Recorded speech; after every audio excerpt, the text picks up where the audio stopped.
n'y avait pas d'électricité dans les campagnes, et c'est à l'initiative de M. Mandrillon, qui était maire de Boing et député de la Loire, que s'est tenue la première réunion en Assemblée générale à Boing, pour adhésion de principe à la formation d'un syndicat intercommunal pour les études, la construction, l'exploitation et la distribution du courant électrique. Ce syndicat s'appelait Syndicat intercommunal d'électricité de la vallée du Lignon et regroupait 42 communes. C'était le plus gros syndicat du département. M. Toral de Pouilly-sous-Charlieu, qui écrivait à M. Chambaudu, président du syndicat de la vallée du Lignon, en lui demandant son avis sur,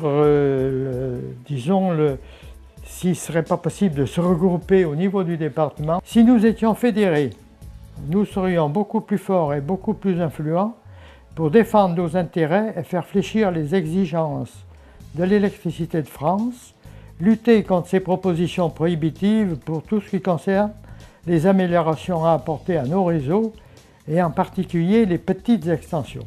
Les missions du ciel du syndicat à cette époque, c'était surtout les renforcements de réseau et puis les allongements, quoi.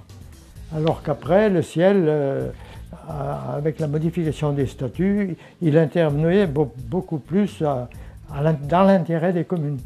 Avec le ciel, c'est sûr qu'il y avait de suite modification des statuts, disons l'étendue des pouvoirs du ciel était bien plus grand et ils apportaient beaucoup plus de services aux communes, et notamment rurales, études et financements.